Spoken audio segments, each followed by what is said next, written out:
Sunday night, the day of work is done.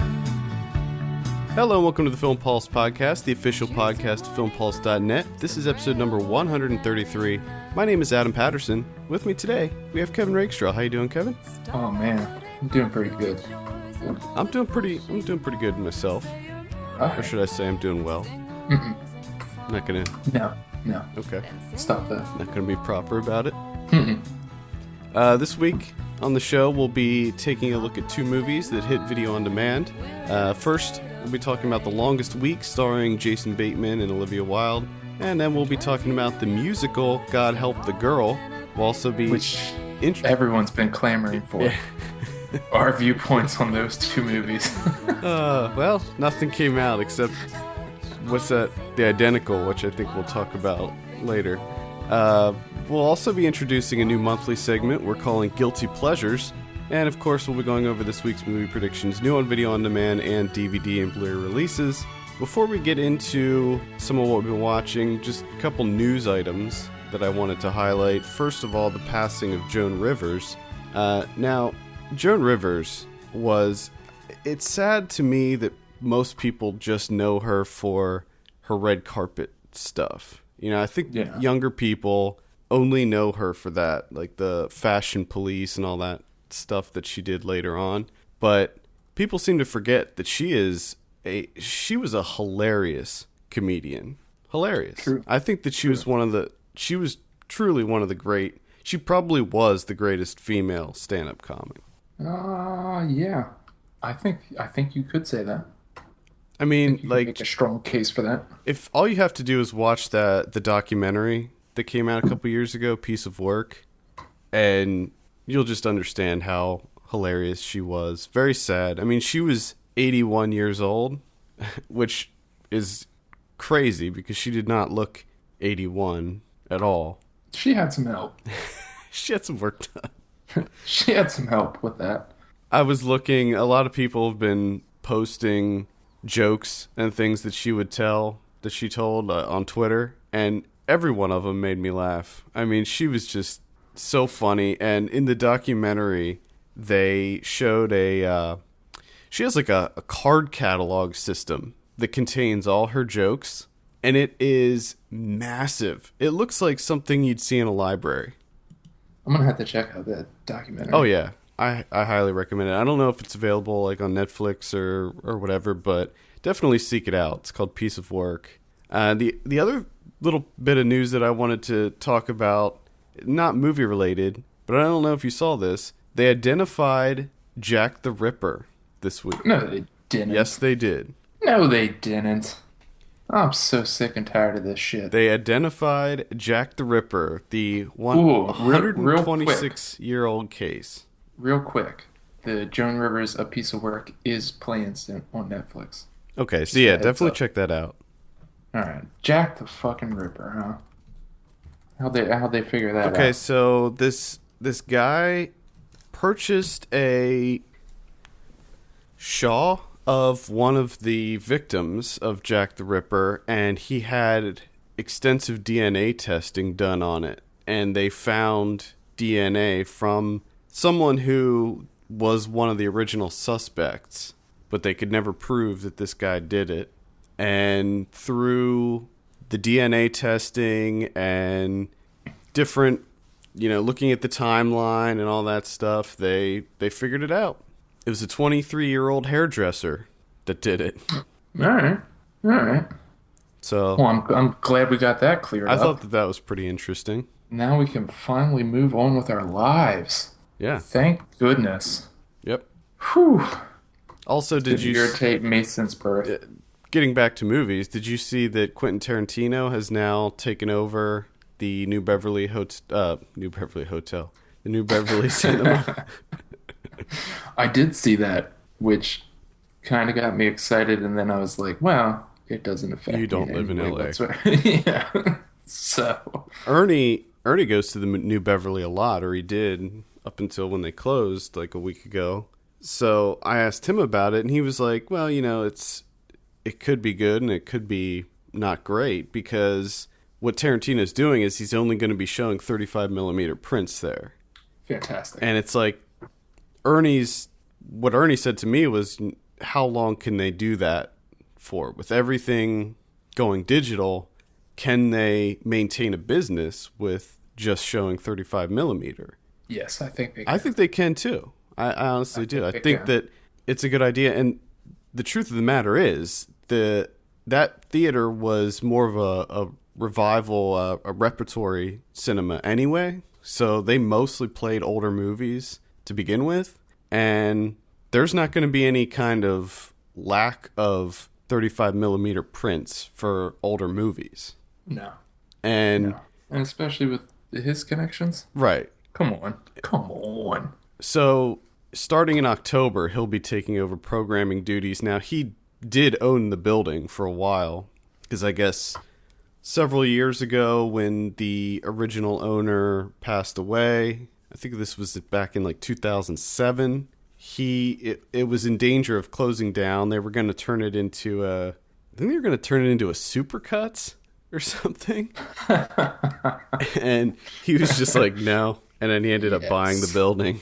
Fantastic. I imagine that Quentin Tarantino's like office or whatever is going to be like Scrooge McDuck, where there's just 35 millimeter prints everywhere, and he just jumps into it, swims around, picks one up, and that's how he decides what they're going to show.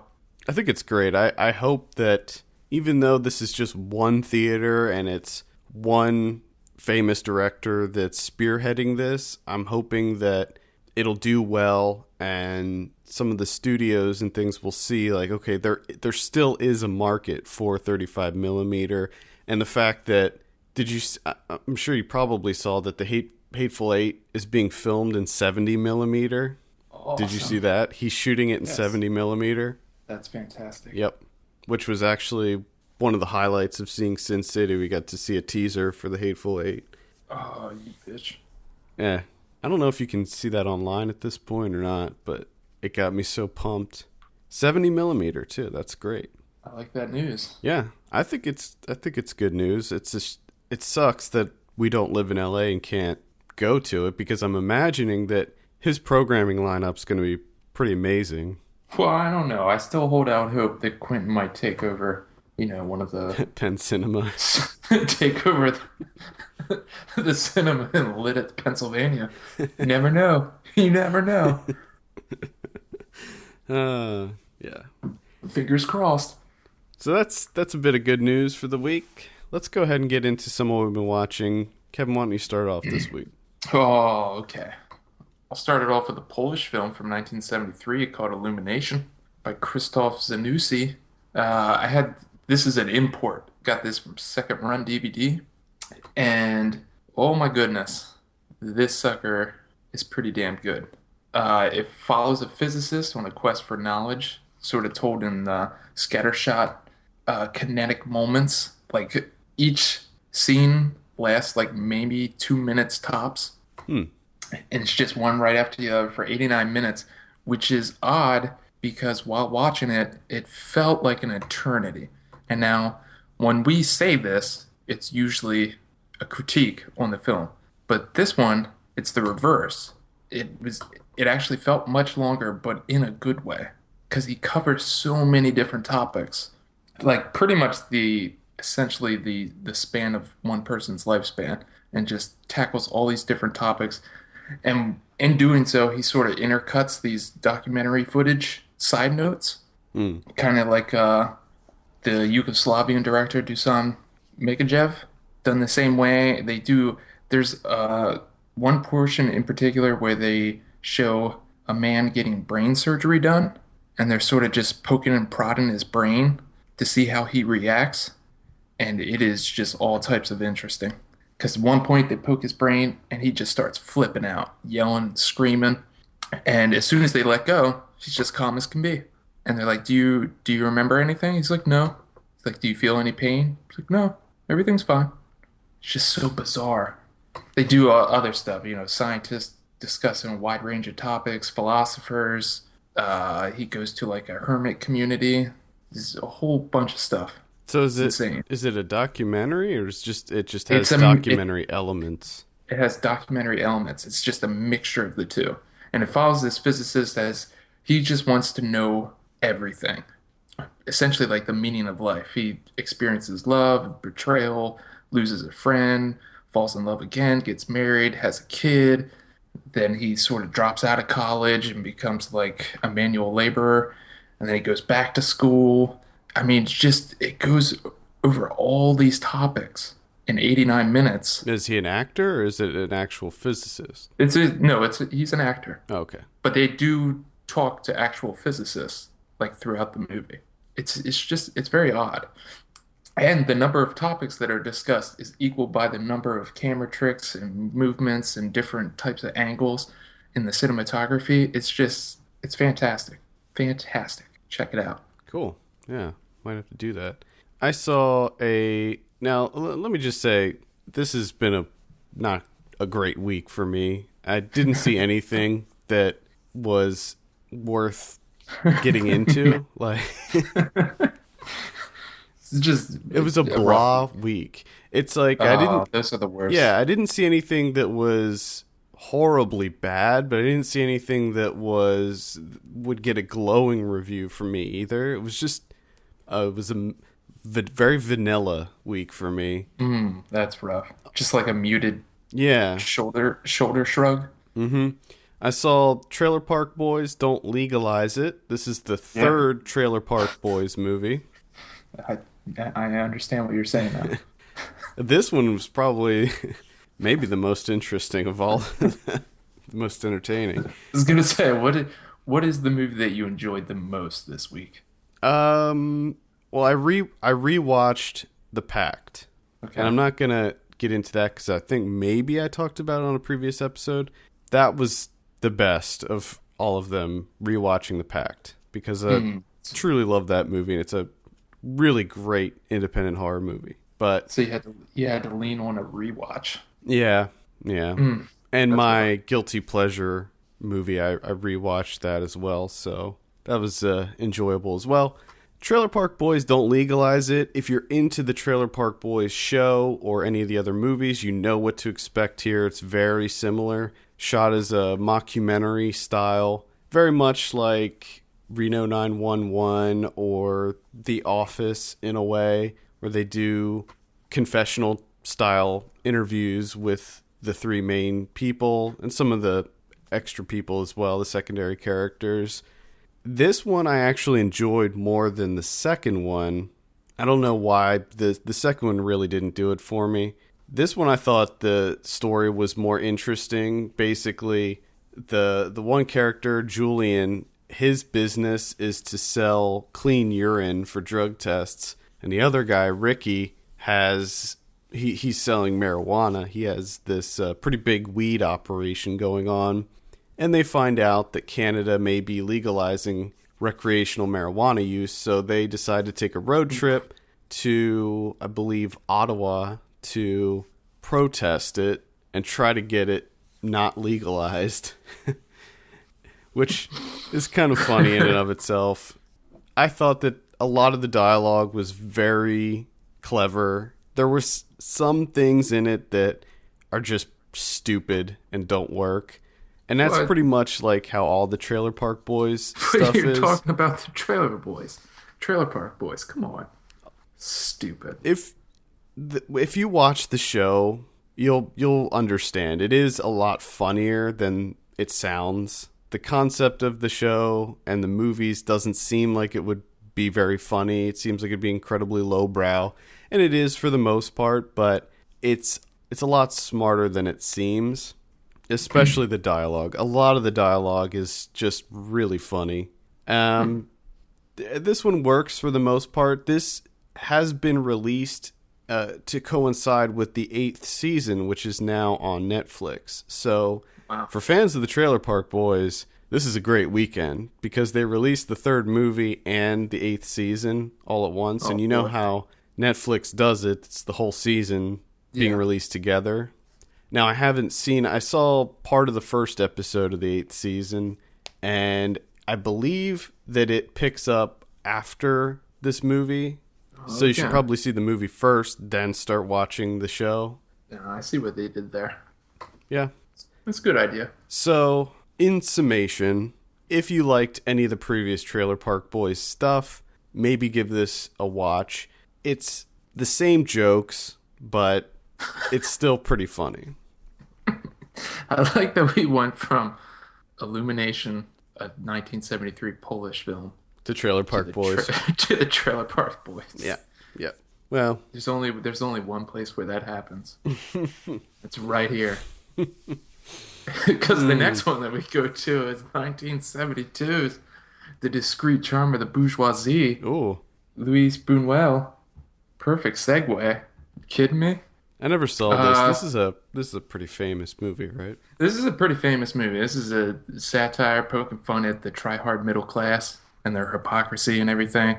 It's a group of bourgeoisie that are routinely interrupted while trying to sit down for dinner. They just want to have a goddamn meal, and they keep being interrupted. It's kind of the opposite of his film from 1962, The Exterminating Angel, wherein in that movie, it was a group of bourgeoisie having dinner, and then they just couldn't leave. They couldn't leave the dinner party. And then people end up dying, and there's all sorts of surrealism going on. So this is kind of the flip side. It's they can't sit down to have their meal. They're interrupted by wars starting and making entirely too much noise while they're trying to eat. And just a whole host of bizarre happenings. But for me, this movie, the cinematography is just really bland. Like, I enjoyed the story and the plot developments and everything, but just in the camera department, there was really nothing going on. It's just very bland. So I'm like middle of the road. I enjoyed it, but I'm not going to be glowing review of this bad boy. There's another thing that happens in this movie that I've never seen before, okay? And that is, before there's a cut, the scene will like freeze frame for like a split second, and then it'll go on to the next scene. I wish it stayed that way, that I've never seen it done before, because it is awful. I have no idea why that was done. I feel like that's something they used to do in like TV shows and stuff back in the 70s. It's just awful. Like, and I couldn't, because I watched this on Hulu, okay? It's on Hulu Plus. You can watch it. And I couldn't, for like the first like 3 or 4 times it happened, I wasn't sure if like I was just having playback problems from Hulu. Yeah. Like it was just freezing up and then it would cut to, but after a while I was like, oh, it's kind of odd that Hulu would screw up with every like cut sequence and freeze frame. This has to be done within the movie, and it's terrible and it should never be done again. Which I don't think it has been really, because I haven't seen it. This is the only place that I've seen it. And I didn't much like it. Doesn't seem like it'd be really one for me. This is supposed to be about the middle class, and yet I'm seeing an image here still, and it looks like they have some sort of servant or maid. Yes. It doesn't seem very middle class to me, but It's like upper middle class. They're just trying really hard to be the upper class. They're just not there yet. They just try so fucking hard. okay. Continuing my vanilla movie watching, I saw 14 Blades starring Donnie Yen. It's a lot of blades. Yeah. I like Donnie Yen movies. My favorite Donnie Yen movie is Flashpoint. I'm not sure. Okay. Have you ever seen that one? I have not. It's awesome. I highly recommend checking out Flashpoint. Not so much 14 Blades. It's your pretty typical Ming Dynasty wire fu movie. Basically, Donnie Yen plays this soldier who is sort of like a guardian of the emperor. He's like Secret Service, basically. Okay. And the whole 14 Blades thing comes into effect where they get trained from a very young age, and once they graduate and become one of these Secret Service people, they get this box that has 14 different blades in it. Each blade is for use, like it has a different purpose. So one of the blades is used for interrogating, and one of the blades is used for various ways to kill. One of them is used to kill yourself if you fail a mission. Gotcha. So there's all these different blades that do different things. It's a really cool looking box. I was gonna say, it sounds like a serious box of blades. It's really cool. It's very It almost seems steampunk-esque in how this box is. There's gears everywhere, and the blades pop out at different angles and stuff, and they can do different things, and blades shoot out of it, and It's like a Swiss Army box of blades. yeah, it's very cool. The action in this movie is top-notch. It's very well choreographed. This is directed by Daniel Lee, who did Black Mask, the Jet Li movie. Okay. He did some other ones too, that I'm not familiar with, but pretty typical. It follows a very similar plot line as all of these other ones, where Donnie Yen, he gets betrayed, and then he gets framed, and then the Emperor's men are hunting him, and he has to escape, and then he falls in love with a girl, and he has to clear his name, and blah blah blah. It's just so typical. And I was gonna say it sounds like all the others. yeah, it really is. It's more violent than something like Crouching Tiger. So they were going for a more edgy feel. Sometimes it works, sometimes it doesn't. It's not overly violent. It's not like what you call it, Shogun Assassin, where heads are getting chopped off and there's geysers of blood or anything. But Oh, that's a bummer. I was sent the Blu-ray to review for this, and that's why I watched it. The Blu-ray is pretty terrible. The transfer is not good at all. It's way over, like the sharpness level is jacked to infinity. It's ridiculous looking. You can see all the makeup on all the actors, and it's distracting. So the video's pretty bad on the Blu-ray. There's no special features at all. It's pretty poorly done. What's the point of that? Which is a shame, because this movie actually came out in 2010. I think I might have seen this before. I love when that happens. It's one of those movies where I was like 10 minutes into it, and I was thinking to myself, I think I might have seen this before. But then again, it could just be like you're saying. It's like all the Right. rest. And I never figured it out, because it wasn't logged in my letterbox. So either I Also, saw. all evidence that you have is pointing to this was a first-time watch. I believe so, yes. See, it did come out in 2010 originally. It just now got released in the U.S., but I watch a lot of imports, so Yeah, I so may could have seen this- this at some point. This might have been pre-letterbox. That's what I'm thinking. It might have been pre-letterbox. You just forgot about it. I'm interested because plot keywords on IMDb, we got double impalement and speared to death. Yeah, So that piques happens. interest. Again, That piques interest. I'll reiterate that the action is quite good. All the fight scenes are good. It's just everything in between is pretty boring and very generic. Just limping your way towards the next action set Exactly. piece. And Yeah. Donnie Yen, I'm a big fan of his, and he's great in this, but it's a tough recommend unless you're really into these types of movies. House of Flying Daggers, Hero, those types of movies. But this is, it just, at this point, it feels tired. Gotcha. So 14 Blades, it is available now on Blu-ray. I would probably just rent it if you want to see it, though, because the Blu-ray is not very good.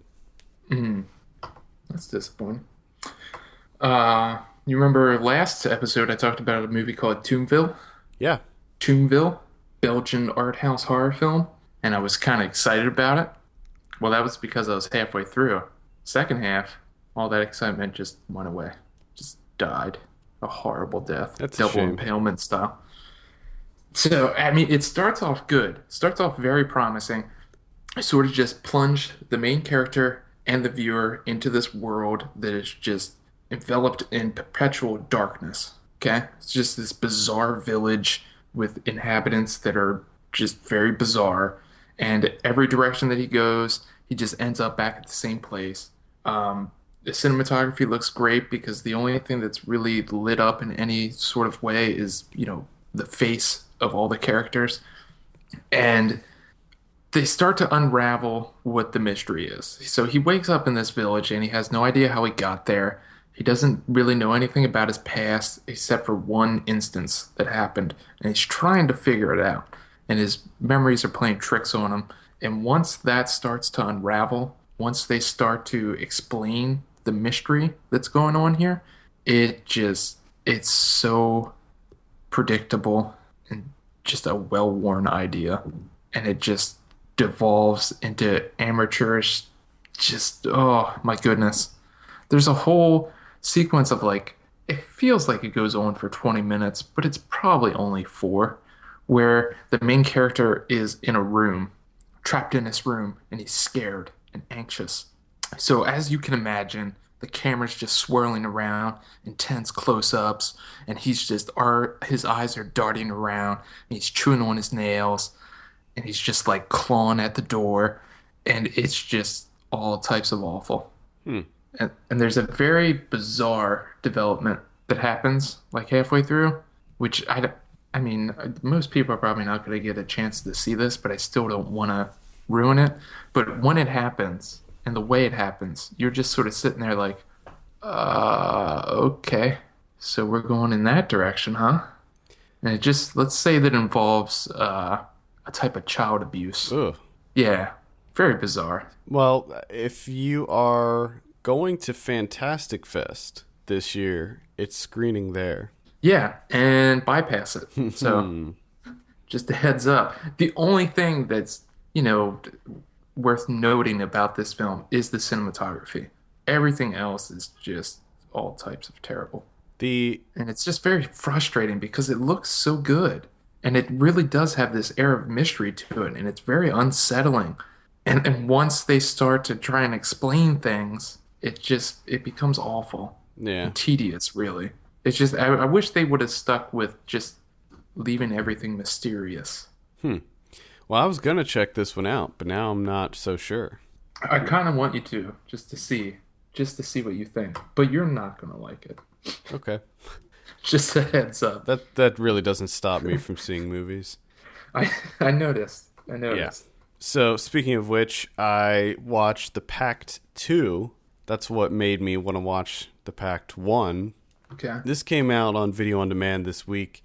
I didn't really have very high expectations for this one because the Pact, if you've seen it, yes, there's a little thing that happens at the end, but it's, I don't want to give anything away, but it's not really the type of movie that needs a sequel. I would say it's not really a movie that should have a sequel, but they did make a sequel, and it's pretty generic. There are a few jump scares in the second one, but it's not nearly as fascinating as the first one, and like the mystery of the first one, they try to mimic that in the second one, and it's just not there, and they just try to expand on the story of the first one, which doesn't really work, and the amount of coincidences that happen in this one is slightly ridiculous. The main character is this girl who she's a comic book artist, but she's also a crime scene cleanup person, and you find out that her father is actually this serial killer that was in the first Pact movie, and it just seems so convenient that everything works out this way. Yeah. I called everything a mile away. They try to throw some red herrings at you. I wasn't picking up on any of it. And it's just not very good. It's Nicholas McCarthy who directed the first Pact. He did not come back for this one. This one is directed by Dallas Richard Hallam and Patrick Horvath, who did, one of them, I believe, did the movie Entrance, which I don't remember which one did Entrance. One of them did Entrance, and I liked that movie. That was just a little indie thriller that came out last year. But I'm trying to figure out which one. Oh, it was maybe both of them. Yeah. Both of them? Yeah, I guess it was both of them that did Entrance. I liked that one, but this movie just didn't do it for me. It wasn't terrible, but it just didn't hold up to the first one. The first one did a lot of unique things and was No, just really cool. the first one, Pact, because we're coming up on October here, which is when I pretty much binge on horror movies. Now, do you think the Pact could that be something I up our thought alley? about this when I was watching it Have you last checked it night. out? Yeah, I think that you might appreciate it. I don't know that you will like it, but they do some interesting things in that movie. So, as far as newer horror movies go, I would say, yeah, maybe you should check it out. Okay. You're not really into the supernatural horror stuff, though, so Now, see, the thing is, the supernatural horror ones are the only ones that actually get me a little bit. They're the only ones that really, like, kind of freak me out a little bit. I don't know why. well, the first Pact, yeah, there is some pretty freaky stuff that happens in it. So, yeah, check it out. I don't want to give anything away about it because it's the type of movie that if you go into it cold, you're going to come out appreciating it more. Okay. But All I right. will say this, that it's not your typical haunted house movie. It starts Okay. out that way, and you think that that's what it's just going to be, but there's more to it than that. And when you think about it, after you watch it, it's pretty interesting how it all comes together. So yeah, I would check that one out if you haven't. It was extremely underrated. It didn't really do much when it came out. I think that's because it came out maybe even the same weekend as Paranormal Activity. That'll do So it. it just kind of, The timing was off. yeah. And I think that it's a better movie than Paranormal Activity. Okay. All right. So I think I might have to check out the Pack in October. yeah, check out the Pact. I'd skip the Pact II. It's an Yeah, it was- unnecessary sequel. Yeah, I wasn't going to do that. Sequels. Yeah. Come on now. Come on now. I have one last one, and that is Hong Sang-soo's In Another Country, which I've seen two of his films now, okay? And this guy is critically praised left and right. People talk about his intoxicating rhythms, and they put you in a trance-like state through repetition. And after seeing two of these, I have no idea what people are talking about. I can't stand him. I think I'm allergic to his films. Like my body rejects them as I'm watching them. Because this one is okay, so Isabelle Huppert plays three different characters. So there's three stories in this movie. The first one, she plays a famous French director who goes to this Korean beach resort, small town, for vacation. The second one, she's a housewife meeting her Korean lover. And then in the third one is her husband just left her and she goes there with a friend. So she kind of meets up with the same people and they play slightly different variations of the same character. And she's constantly looking for this fucking lighthouse that no one knows where it is. And it's really irritating because every story is the same thing. She talks to this lifeguard, tries to find this lighthouse. He's not exactly sure what a lighthouse is because it's in English. Right.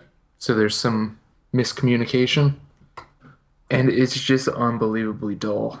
And it goes nowhere each time. So it's three instances of going nowhere. So not only is it just a movie that goes nowhere once, it goes nowhere three times. Okay? And each time Isabelle Huppert is looking for a goddamn lighthouse that no one can find, which it's not that fucking hard to find a lighthouse. They're pretty big. Start from the water, work your way back. They're on the coast. They're not that far in. It's a small fucking town. Find the goddamn lighthouse, would you? And just after watching two of these, the only other one that I saw was The Day He Arrives, which got pretty good reviews too. And the only conclusion that I can come to is, number one, he has nothing to say. He just has nothing to say. Or second, he has something to say, but he just has no idea how to say it. And he just wastes time to try and mask it. I haven't seen anything by him, so I couldn't. And don't, because you are going to hate these. I mean, like, it's filmed competently. It looks good. But outside of that, there's nothing going on here. It's just people meandering around, going nowhere with nothing to say at all. It's just a huge waste of time. Okay. Well, there you have it. Now, I will say, okay, outside of that, the only good thing was the guy that played the lifeguard. He was hilarious because he's just overly excited. And he's a lot of fun. I did enjoy him. Everything else is just awful. And I don't think I'm ever going to watch a Hong Sang-soo film again. I think I'm done. Okay. Cutting it off. I understand. All right. Well, do you want to get into the longest week? Ooh, let's do that one. Let's start off there. Okay. So this is written and directed by Peter Glantz, stars Jason Bateman, Olivia Wilde, Billy Crudup. Jenny Slate's in it for a very short amount of time, which is funny because some of the marketing material I've seen for this puts her top billing. She's top billing. She's top billing. And Jason Bateman gets the end Jason Bateman. Yeah. Like he just pops up for a little bit when he's the main fucking character. It follows him more than anyone. Yeah. So he's the whole movie. And I don't get that. Jenny Slate, top billing. What the hell? Yeah, I don't know what was going on here. I mean, Jenny Slate's great, don't get me wrong, but she's barely in the movie. Mm-hmm. When she is, though, she is fantastic. Yeah, she's fantastic in everything. I have a synopsis here. Affluent and aimless, Conrad Valmont lives a life of leisure in his parents' prestigious Manhattan hotel. In the span of 1 week, he finds himself evicted, disinherited, and in love. Oh. Now, you wrote a review for this on the site, so it's up there. And you've been waiting for me to see this one. Yeah, and actually, I'm surprised. I thought I was looking forward to seeing how you responded to this because I had a feeling. I was like, I think he's going to be surprised by this. I was because I thought you were going to absolutely see through everything in this movie and find it to be terrible, but apparently that's not quite right. It kinda. I did see through everything, but you were still. But there was still enough, on board. There was still enough there. So basically, for those of you that don't know or haven't seen it, couldn't put it together from the trailers, this is a Wes Anderson movie. This is pretty much the most blatant Wes Anderson. I guess I'll say ripoff. Yeah, you could say that. It's Wes Anderson redoing Arthur. Really? Yeah. With some Woody Allen thrown in there. Yep. And I had a real problem with that, getting past that. I thought that the performances were fine. I thought that the highlight was Billy Crudup. I thought his character was great. And we talked about this a little bit off the air, and I love how he would give people Volvos. Just give him a Volvo. I thought that was great. I didn't really like Jason Bateman in this, but that's the character, you know? That's just how this character was. And I found it to be a pretty typical romantic comedy. I thought that the fact that this all took place over the course of 1 week seemed a little ridiculous. That was a bit ridiculous. Because it felt like, I mean, they're telling each other they love each other, and it feels like, you know, it feels like over the course of like 7 years. It's like 500 days of summer, but seven days, 7 days of summer. Where their whole relationship begins and ends in 1 week, and it's just like they go through all the same kind of, you know, fights and turmoil, and then making up, and then, but it's all condensed into 1 week, and it just seems completely unrealistic to me. Oh, it's definitely unrealistic. The narration, I was not on board with that. No, either. The narration was the biggest thing for me. I couldn't. It sounded very clunky. It almost feels like it was written after the fact. Did you get that sense? Yeah, like it was almost put in afterwards. Yeah, because it didn't. The writing in the narration didn't match the rest of the script to me. It just felt really poorly written. Luckily, like, it kind of dies out towards the end. Yeah. It doesn't seem to be used as much.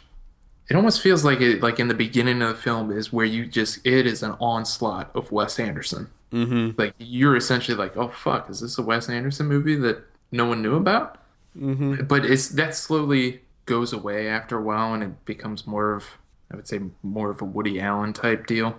Yeah. But that was the main draw for me is that underneath that, because I thought about it a little bit, it's kind of hard for me to go against Peter Glantz and saying, "Oh man, you're just completely ripping off Wes Anderson," when Gordon Green did the same thing with Terrence Malick, and I was okay Well, with him doing it. everybody has their influences. I think They do. and I don't think that you should immediately write off a movie because it looks or has the same tone as another movie or whatever. I mean, how many people rip off Woody Allen every year? I mean, Oh yeah. at Yeah. this point, he's ripping off himself anyway. but so that wasn't it. It was a glaring thing for me that I had a hard time getting past. But at the same time, that's not why I didn't like this movie. I didn't like this movie because I just didn't think it was a good movie. I wasn't invested in the characters except for Billy Crudup. I didn't find it that funny. See, I did enjoy the humor. See, I was on the fence. I was like smack dab in the middle of a 5 and a 6. And then I thought, well, I like the cinematography. I thought it was well done. And I did find it to be pretty funny. I did enjoy the dialogue. Yeah, So that bumped it up a little bit for me. I gave this a 5 on or 2.5, I believe, on Letterboxd. But overall, I just thought I mean, I could agree with that. I can definitely agree some with of it was just eye-rollingly that. Yeah, there was some ridiculous to me. the biggest thing for me is when he first meets Olivia Wilde on The train, yeah. yeah, like that narration was just god awful. What the hell was that? Yeah, and the other thing Ugh. that I talked briefly with you about was the fact that I don't really know if this is a movie that is trying to poke fun at these type of people or if it's just falling into that. Yeah, it is kind of interesting when Jenny Slate shows up because I found all of that to be absolutely hilarious when they were asking her what she's getting her. I think it was her master's. Mhm. She was like postmodernist criticism. Yeah. And just it almost feels like he's kind of poking fun at the movie itself, Yeah. like critiquing it. And that was what I was kind of confused about. If it was if the movie was pretentious in order to make fun of pretentious movies and pretentious people, or if it was if it ended up being pretentious and it wasn't trying to be I think it was pretentious. because there was that point where Jenny Slate's in Olivia Wilde's apartment and they're talking about like, oh, they probably just sit around drinking Tom Collins. Mm-hmm. Then immediately cuts to Billy Crudup and Jason Bateman Mm-hmm. in the elevator drinking Tom Collins, having a very pretentious conversation. Yeah, but some of that worked for me. Some of it didn't. It just seemed like it was a little bit too much. I felt like they were just going to dinner after dinner, and I don't know, different functions, and That's what the upper class does, man. It's just dinners. That's all you got. yeah, I don't know. That's all you got going on. I thought it was a pretty average movie, average at best. I mean, I think the poster for this movie just sums everything up. You just look at that poster and you're like, okay, well, that looks like a completely generic romantic comedy. What? And that's It's how also kind of funny because it's like the tagline is she had him at "I'm your best friend's girlfriend." they weren't Which even dating. they weren't even dating.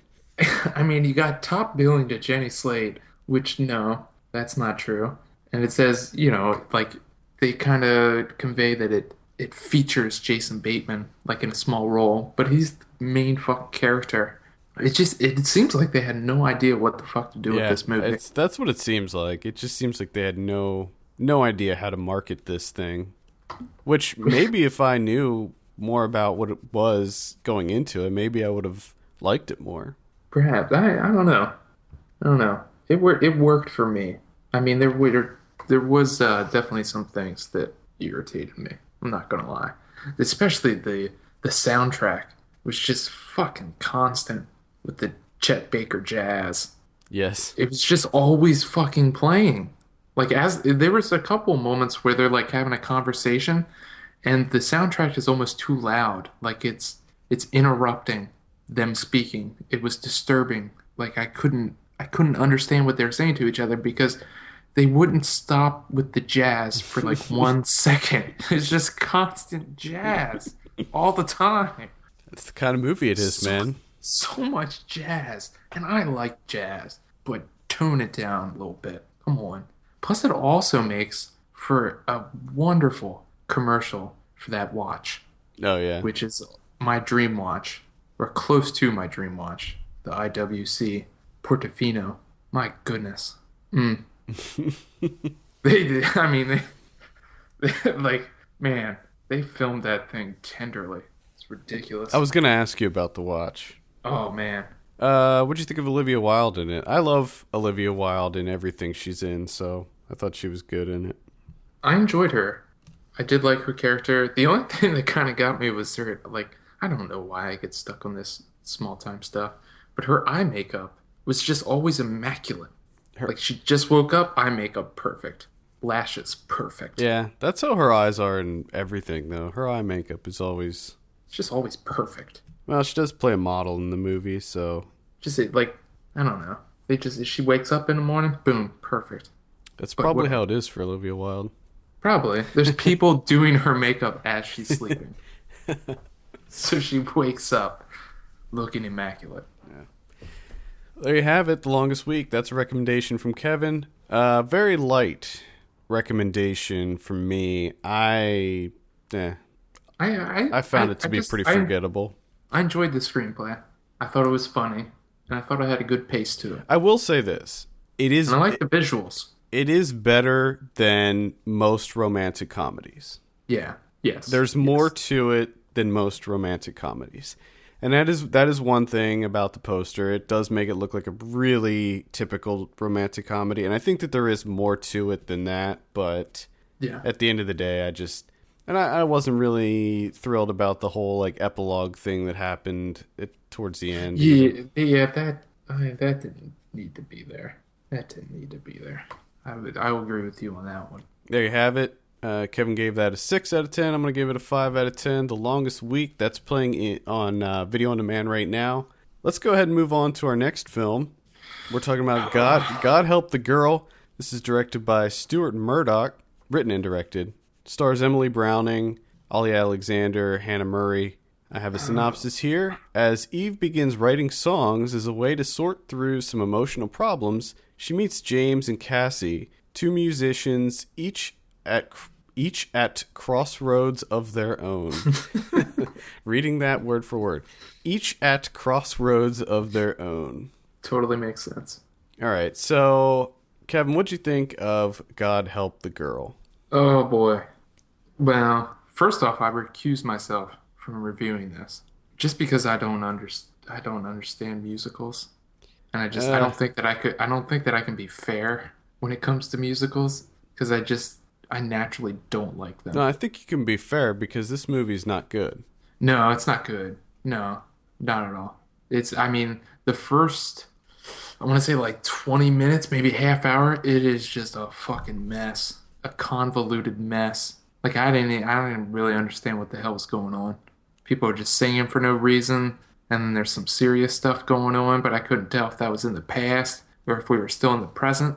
And anytime the musical numbers show up, it just goes into like music video mode. Yeah. So it's just like we're waiting for another music video to start. Kind of like you were talking about with 14 Blades, where it sort of limps to the next action set piece. Mm-hmm. That's what this movie does. It limps to the next music video, essentially. It's just, oh boy, this is rough. Yeah, this is rough. This currently has a 67% on Rotten Tomatoes. This premiered at Sundance, and I heard some good things when I was at Sundance. I didn't see it there, but I was hearing some good things. For some reason, I thought that this movie took place in the 60s. Completely wrong about that. I don't know what made me think that. I kind of wish it did, actually. But They dress like it's the 60s. yeah, maybe that's just from the poster and the stills that I saw. Maybe that's what made me think that. But I had a really hard time getting through it. Mm-hmm. Yeah. The music was fine. I actually didn't mind most of the songs. Some of the songs I felt were a little ridiculous, but the music itself I didn't mind. I didn't necessarily mind the performances either. I had problems just with the structure of the story. I didn't find the plot to be very interesting, and the characters I thought acted odd. Like the main girl, she's the whole time she's like brooding, but there's no clear reason why. What's wrong? What is going on? Why are you acting like this? And she's like so depressed, but it's like, okay, well, what's happening here? And then at one point, she's having a conversation. This is near the end of the movie. She's having a conversation with Ollie Alexander, who plays James, and she's like, or no, I think he says something like, "I know you think I'm too opinionated," and blah blah. And I'm like, what makes her think that? What have we seen that makes him opinionated? This kid is a manila folder. The definition of a manila folder. He does nothing. When did all this character development happen? Yeah, and that was one of the biggest problems I I had, was that I felt that all of the characters were extremely underdeveloped. Like I didn't know who these people were, and like Cassie, she just kind of pops in halfway through the movie, and then she's just one of the gang, and we're supposed to know what her story's all about, but we don't know anything except that she was going to go on vacation at one time. I had a problem with a lot of the transitions into the music, too. I thought that one of the most ridiculous was when they were like, oh, we need some more people for the band. So they come up with that flyer, and then all of a sudden there's a huge group of people that are chasing them, and it's like this silly romp. Yeah. Which... There's a lot going on in the movie's so uneven, because one second we're like, oh my God, she's anorexic, she's dying, she's got all these problems. And then the next second we're like, oh, we're getting chased by people that want to be in our band because we're so popular. And it's just like, turns into A Hard Day's Night. There's a scene where they have a gig, and instead of just calling Cassie on the phone, they send the dog to pick her up. It's like, just give her a call and say, hey, we got a gig. Why doesn't she already know about the gig anyway? Because she's part of the band, but she's not really part of the band. But she's like the band. Doesn't really make a whole lot of sense. Nothing in this movie was There's a lot for going me. on. There's a lot going on. For me, the music's the only thing that kept me interested at all. Because I've heard, I guess we should point out that Stuart Murdoch is one of the founding members of Belle and Sebastian. It's all based on their album. I enjoy Belle and Sebastian. Yeah, I do too, for the most part. I love their music because no one really sounds like them. And I have to say, it was very interesting hearing the music, because I've heard this album and I've heard these songs so many times because my wife is a huge fan. But yet I didn't recognize any of these songs.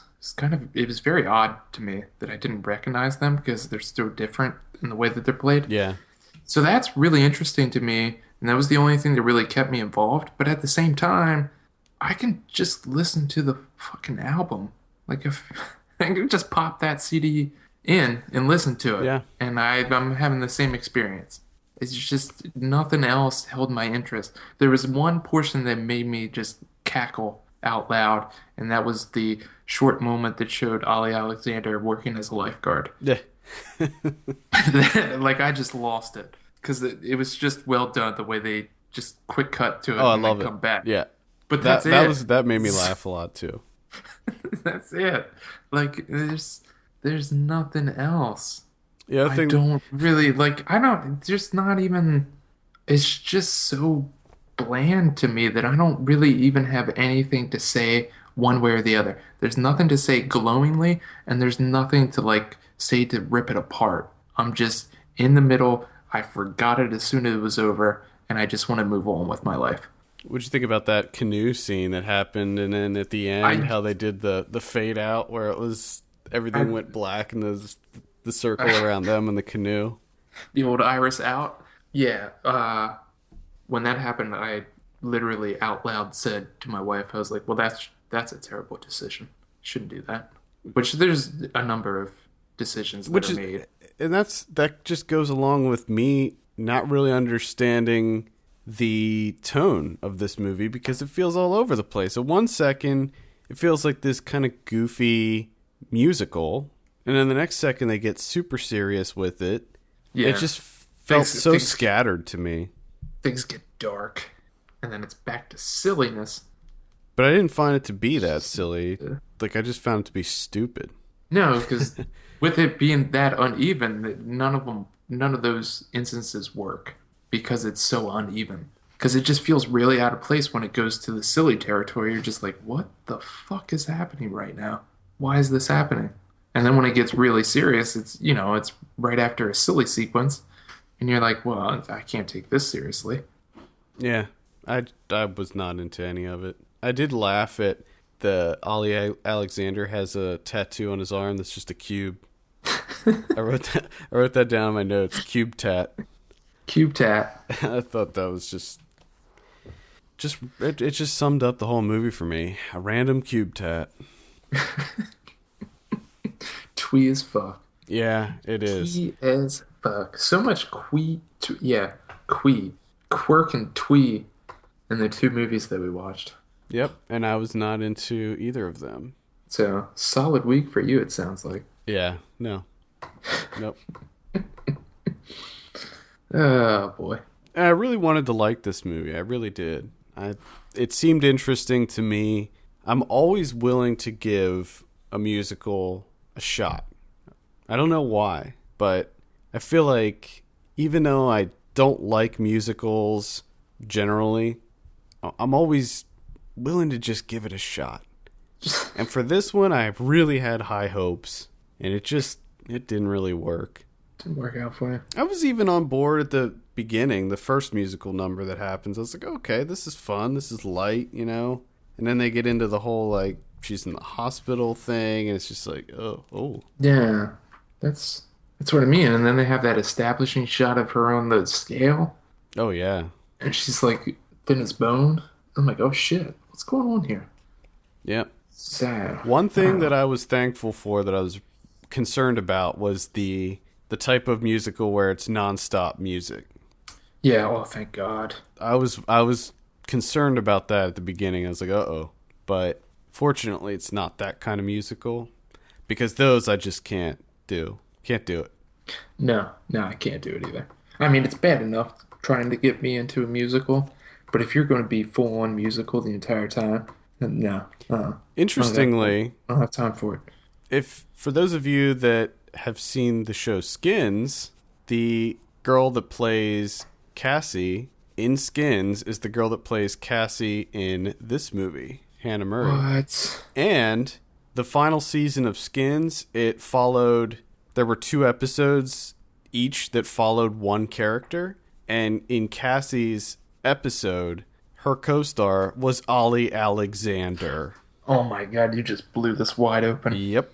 Holy shit. Yep. Conspiracy. What's going on? I don't What's know. going on here? I don't know. Oh, speaking of Skins, off topic slightly, have you seen any of the Amazon pilots? No. You need to watch Red Oaks, which is Red an Oaks. Amazon pilot directed by David Gordon Green, Okay. produced by Steven Soderbergh, Oh my God. and it takes place in, I think, 1985. Whoa. It's got Paul Reiser in it? Yep. What? The main kid in that movie from Submarine Oh, you kidding me? and he was in Skins too. That's what made me think of that. Oh my goodness. This is too much. And it takes place at a country club, so it's got this kind of Caddyshack sort of vibe going on. I don't even know if I can handle that. Be honest with you. You should watch it. You should definitely watch it. I have a feeling I'm gonna like it too much though. Don't get your hopes too high. Okay, bring him down. I think that it's a good pilot, and I hope the show gets picked up. I think that I would need to see a few more episodes just to see where they're going with it. Okay. It's okay. There's a part of me that misses Paul Reiser. I don't know why. I was never really a big fan of him to begin with. Yeah, same here. Well, it seems like I like But him I like more him. now. Yeah. I like him. He's in Whiplash Oh, with really? Miles Teller. Yeah, he plays the dad. Yeah. Nice. Yeah, and he's excellent in that. So, anyway, getting back to God Help the Girl, what are you gonna give God Help the Girl? Fucking undecided. I have no idea. I'm gonna give it a 5 out of 10? I'm gonna give it. I think a 5 out of 10 sounds about right. I There, didn't hate it. I didn't hate it either. It may sound like I hated it, but This is very I really unassuming. didn't. I got bored with it towards the end. I was ready for it to be over, Same here. God, same here. but you know, And then the ending, abandon is just, what the hell was that? ugh, yeah, Come on now. it looked good. If you're thinking about watching God Help the Girl, just listen to Belle and Oh, Sebastian. also, Just I do that instead. hated how she had that relationship with the German Yeah. Swede. That whole What? thing. I thought that was terrible. No, that was pointless. Just pop in if you're feeling sinister, and you'll be much more happy than watching this movie. There you go. So do that. So do that. Or Dear Catastrophe Waitress. One or the other. There you have it. Let's talk about some better things. Kinda. Talking guilty pleasures here. So we're gonna do this every month. We'll do it at the beginning of each month, and we're gonna highlight a movie where maybe it wasn't the best reviewed movie, maybe it's not a well liked movie, or maybe it's just a movie that we're not too proud of to say that we're fans of. But for whatever reason, and maybe Could be there's a number of maybe things. maybe there's a good backstory behind it. Could be a number of things. These movies are our guilty pleasures. So What is your? I've My- been dying to find out what yours is. here's the interesting thing. So Is it Problem I Child? oh no, but that'll be added to the list. I think we did that already, though. Actually, That will might be have. added to the back list. in the day. My movie is from 1993, and I think that probably most of the movies on my guilty pleasures list will be movies from my childhood. Of course, I think that that's probably how it's just going to turn out. naturally. So this is a movie that came out in 1993, directed by Joe Dante, Oh boy. stars John Goodman, Oh boy. and it's called Matinee. Matinee. Now, after picking this movie, I looked it up on Rotten Tomatoes and I thought to myself, you know what? Maybe this isn't a guilty pleasure because it has a 93%. But I do remember when this movie came out, it was panned by critics. I remember that it did not do well and it was not very well liked. However, I love this movie. I think that it's a coming of age story. It takes place in the early 60s, you know, at the height of the Cuban Missile Crisis, and it's about monster movies and horror movies of that time. So, of course, this is a movie that I would Yeah, absolutely love. Everything This about sounds it. perfect Plus, for you. John Goodman's in it, and he's fantastic in it. If you haven't seen this movie, it is incredible. I've actually never heard of this movie. It's I've amazing. never heard of it, and it sounds great. Yep. I want to see this now. It takes place in You. Key West, Florida, and Oh my god. and John Goodman is a movie producer. He's sort of like William Castle, one of these directors that he's always coming up with new gimmicks to try to get people in seats and scare people, and coming up Yeah. with like putting buzzers in people's seats and getting people dressed up in costumes. And it's really interesting to see how those movies were done back then. Yeah. And it's great. It's funny. It's a family movie, but it's also interesting because it's set to the backdrop of the impending doom that everybody thought that Russia was going to drop nukes on us. So, you know, they have to deal with air raid sirens, and at school when they would do the drills where you'd get out into the hallway and put, you know, duck down, get your head down, and all of that stuff. Because that's definitely going to save you. Of course. But they talk about that in the movie. Nice. So, Matinee is definitely on my list. Apparently, it's more liked than I previously thought. Thought? So, maybe it's not really a I was guilty just- pleasure, but Now, going through because I'm just like, oh, who else is in this movie? And I always like to check old movies to see, people popping up. As Naomi Watts is in here. yeah, she's in it for a very, very short time. One of the movies that they play, that they're watching, she's in it. So she plays an actress in one of the movies. Wow. And then the only other one I see is Joey Fatone. Mm-hmm. Uncredited Joey Fatone. Yep. That's interesting. Yeah, it's a fun little movie. I'm gonna have to check this one out. I think you should. I can't believe I just learned about this. I saw it in the theater. My dad took my cousin and I to see it in the theater, and I loved it, and I thought it was amazing. And my cousin didn't like it that much, and I got really upset that he didn't like it. You're just pissed off at him that he didn't fucking like it. Yep. So there you have it, Matinee. Check that out. Was the relationship strained for a while because of? Probably for like 5 minutes. Unbelievable. Mine is not a family film. Mine happens to be the first R-rated movie I've ever seen, which is, I'm pretty sure it's the first R-rated movie I've ever seen. Maybe in, the entirety of it. I might have caught some stuff that my parents were watching or something. Mm-hmm. But this one is The Last Boy Scout from Tony Scott, 1991. Oh boy. This movie. That opening is scene. just- I think the opening scene of that movie is This is probably just people of our generation. That opening scene is just ingrained. it's unbelievable because I saw this movie. We rented this. Me and a friend of mine. We walked down to Hollywood Video from his house, which no one else is going to know this, but this is just for you, Adam. From the top of Yo Hill to Hollywood Video to rent this bad boy. All right. I think I was like, I don't know, 10 years old, maybe 12, something like that, in between that area.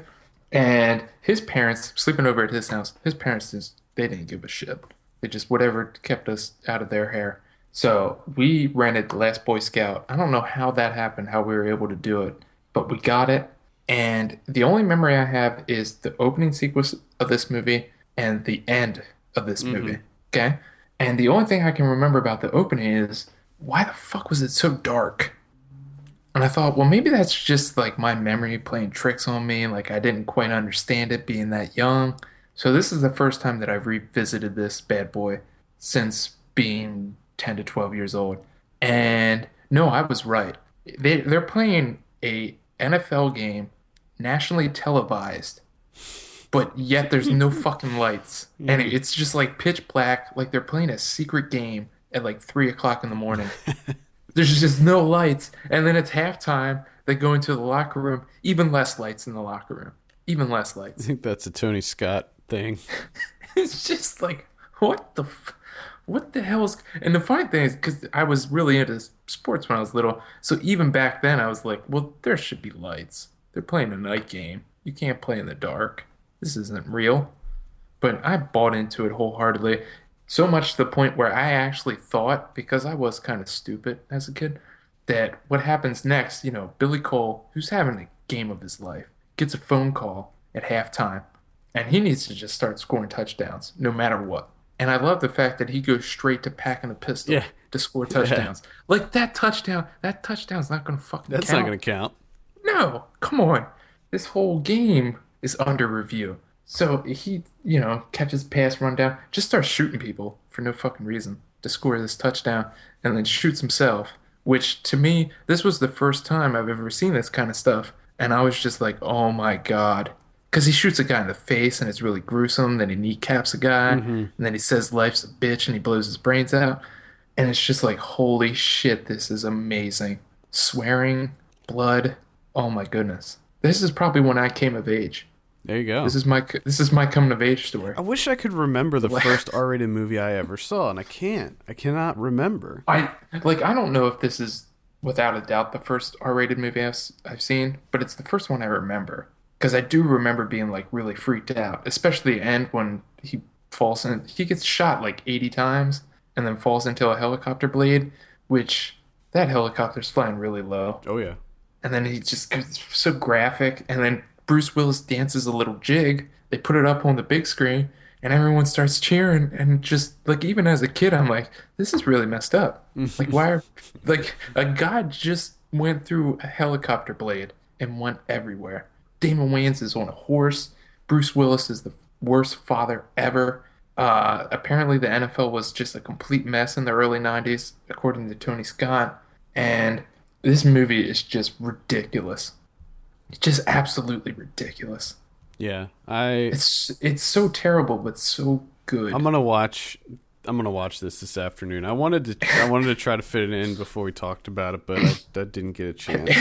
And my favorite thing is like Bruce Willis is this rundown private detective, just a complete mess.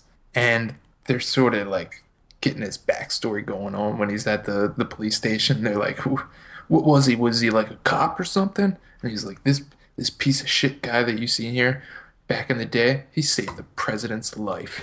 And you're just like, what? What are you talking about? That guy? Are you serious? And then Damon Wayans like makes fun of his vocabulary, and then there's this like weird thing where they exchange glances, and then bam, buddy cop team up. Just like in that, just because Damon Wayans made fun of his vocabulary, they're like, "You're an all right guy. You're Let's do all this. right. Let's do this. We're a team up." It's just, and then the only time Bruce Willis smiles in this movie is when Damon Wayans does a Prince impression for no reason. It's just because Damon Wayans. Oh my God. And he's thrown at the end of the movie, Damon Wayans is on a horse running through a game that's being played. I remember And he that. runs he runs up to the guy and he's like, "Give me the fucking ball. Give me the fucking ball." They give it to him, riding the horse, just straight down, and just throws it up into the fucking box seats. Hits the guy in the nose as the sniper bullet is about to hit him in the face, knocks him back a little bit, blows up the ball instead. Are you fucking kidding me? Are you fucking kidding me? Like 12-year-old me is just like, this is the greatest thing I've ever seen in my life. This is unbelievable. And then for a little bit, I thought like maybe that could actually happen in a football game. Like I was always worried that someone might pull out a gun and shoot someone when they were like running on the 20-yard line. That could happen now. But it hasn't happened yet, so it's just, but this movie's batshit insane. Just completely batshit insane. Tony Scott was the man. Oh, still to this day, I still like it. I don't give a shit. It's fantastic. That's what makes it a guilty pleasure. Now The Last Boy Scout, that only garnered a 44% on Rotten Tomatoes. So mine makes a little more sense. Yeah. It's so, I mean, the synopsis, a down and out cynical detective teams up with a down and out ex-quarterback to try and solve a murder case involving a pro football team and a politician. What the hell? You don't see action movies like that anymore. No, you just don't. You don't. Oh boy. There you have it, The Last Boy Scout. Check that out as well. That's an emphatic recommend. I can't wait to find out what next month's gonna be for you. I'm pretty excited. I like doing this. This is good. I have an idea. I think I know what my next one's going to be. I have a huge list. I think most of these are going to be from my childhood, though. Oh, I think almost all of mine will be too. That's just how. Yeah, because I'm much more pickier than back then I just watched whatever. Well, that's pretty much what I do now, but I didn't really get to pick what I watched. Yeah. Okay. Let's go over some predictions. Let's do this. We didn't predict anything last week, but I felt that I should make a mention of what's it called? The Identical. Okay. I don't know if you've seen anything about this, but people are saying that it is the worst movie of the year by far. Ooh. And apparently it is awful. I didn't know this, but it is a faith-based movie. I just saw what this is. Oh boy. So critics are ripping this one to shreds. Wow. I like Critic Wire's summary. Everyone knows Elvis's twin died at birth. What this movie presupposes is maybe he's Jesus. But I don't think they could say Elvis. So it's not actually Elvis in the movie. It's just an Elvis-like person. Whose twin brother turns out to be Jesus. Yeah, apparently. Okay. I would kind of want to see this. I don't want to give them my money, but I kind of want to see it. Oh my God. Yeah, this looks Oh boy. really terrible. I mean, I don't even know what to say. I have nothing to say. I think Ryan's going to be watching that at some point. You're damn right he is. You're damn right he is. So that was the only one that came out. We didn't predict that one. So got a Can I predict real quick? Don't say what it Okay. is. I'm gonna say 22. it got a 4. Ah, Next week we have No Good Deed, starring Idris Elba. yeah. That one's probably not going to be very good. I like Idris Elba a lot, but Yeah. that movie doesn't look great. I will say 42. Say 50. Okay, and we also have Dolphin Tale 2. Man, That also stars Ashley Judd, I believe. Ashley Judd is tearing it up this year. Man. What are you thinking on Dolphin Tale 2? 14. I will say 24. Okay. 42, 24. Next week in limited release, we have Atlas Shrugged, whatever the third one is called. There's a subtitle to it, but I don't know what it is. What, the new one? Yeah. Who is John Galt? Who is John Galt? Really? Are we all? Honestly. I think we're Well, all John Galt. We're gonna finally find out who he is. Hopefully. Or maybe they'll save it for Atlas Shrugged 3. No, this is the third one. Oh, this is the third one? Oh, God. The gripping third movie in the Atlas Shrugged series. The critically acclaimed Atlas Shrugged series. My favorite franchise. I like thinking about Atlas shrugging, you know? Like, That's what I hope the movie is. It's just It's just that. It's just like Atlas people add, yeah. asking him his opinion about things and him going, It's just like, Oh, God. We also have the Skeleton Twins. Oh, I'm really looking forward I am to that. too. I heard nothing but good things about that. Kristen Wiig and Bill Bill Hader. Bill Hader. Yeah. I'm excited about this one. The Disappearance of Eleanor Rigby. Heard good things about that one as well. This is interesting. I want to see that one too. The Drop with Tom Nice. Hardy, and I believe that it is the last. It's the last movie that Gandolfini will be in. Nice. Very excited about that. Same here. Honeymoon, which I saw. Kind of interested. I want to see this one a little bit. I don't know why. It's just good. It's growing on me. I think that Ever you will interesting. find it. I think you'll find that one to be interesting. Okay. Female writer and director. We had her on the show actually, Lee Janiak. Ryan and I saw this at South by. He didn't like it, but Okay. it's not. It's just because it's not a Ryan type of movie. It's a very slow burn body horror movie. It goes to some very interesting and disturbing places. So Okay. I do recommend checking that one out. I didn't love it, but yeah. Yeah, I think I'm gonna be. That's 4 solid movies right there. Yeah.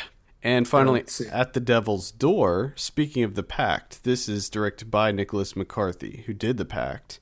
Oh, okay. Ryan and I also saw this at South by, and I did not like it at all. So a lot of people are saying very good things about it. It just wasn't for me. I had a real problem with the performances in this movie, and I thought that a lot of the scares were goofy. You know, sometimes I think you thought the same way about Insidious, where sometimes creepy visuals can either be looked at as scary or silly. And with At the Devil's Door, Mostly that's silly. and I felt so bad because I think that Nicholas McCarthy is a good director, and I think that he's a really promising director. But when we saw this at South by, there were literally people laughing in the theater Oh. at some of the stuff, and he was sitting right next to where I was, and I just felt so bad. Like I was not laughing at the screening, but yeah, it was on the trying. inside. You were It was on the inside. respectful laughing. That's available on demand right now, though. So if you want to check that out, it starts off really, really promising, but doesn't follow through. Video on demand next week. We have All This Mayhem, which I'm pretty excited to see. It's a documentary about the Australian skateboarders. Okay. I think Vice had something to do with the documentary, but looks quite good. Honeymoon, so you'll get to see that on VOD next week. Maybe we'll review it on the show. That might be a good idea. And The Scribbler. Ooh, Scribbler. This one looks interesting. I don't know what to think of it. That's like the type of film that could go one way or the other. I don't know if you've seen anything about this. As most. No, but I mean like extremes.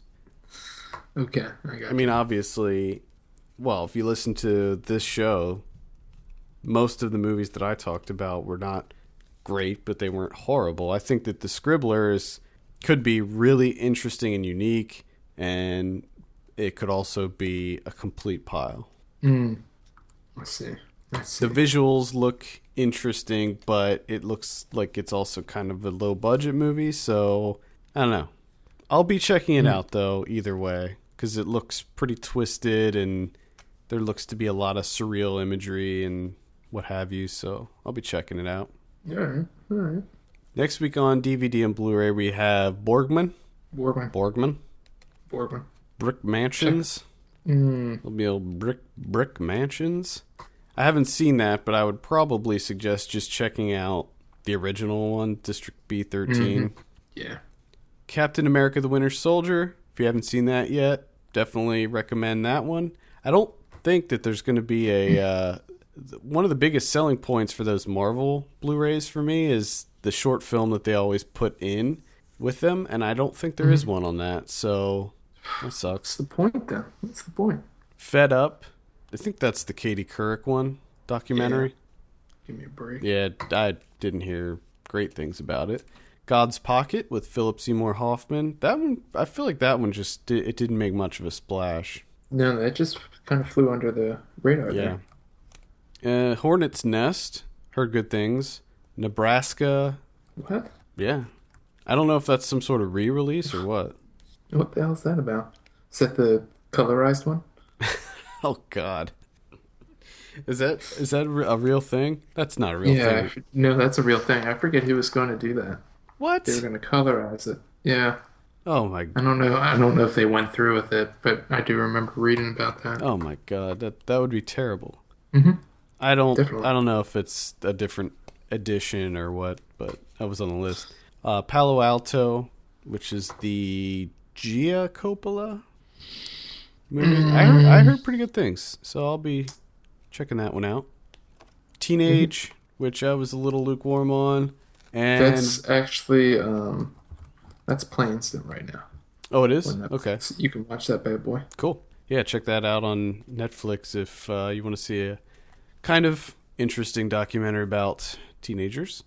And Willow Creek also comes out on DVD and Blu-ray next week. One of the worst movies of the year. One of For me, the worst that I've movies seen, that you've seen. that I've seen. But when you look Yeah, at your that I've list, That I've seen. you're so selective about what you see. It's like, Yeah, I know. you know, we'll have to remedy that in the coming weeks. No, let's not. Let's not do that. That's why your worst of list at the end of the year is like one movie. It's usually like people's honorable mentions. Yeah. Well, on my worst of, Willow Creek won't even come close to it. Let's put it that way. But it might be the highest on mine. I don't know. I have to see what else I watched. It's like it's tied between that and Locke.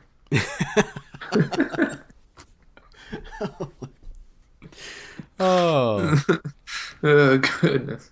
Well, I'm just going to have to start sending you some of these found footage horror ones just to pad your list. You already did that with Willow Creek. Yeah, I did. Padded enough. Enough padding. All right, so there's no Criterions next week? Nope. All right. I think that'll wrap it up. Send us your questions to podcast@filmpulse.net. We'll make sure to answer them on the show. Follow us on Twitter @FilmPulseNet and @FilmPulseKevin. And be sure to rate us on iTunes. We appreciate that very much. For FilmPulse.net, my name is Adam. And I'm Kevin. And we'll see you on Thursday for Ryan Watches a Movie.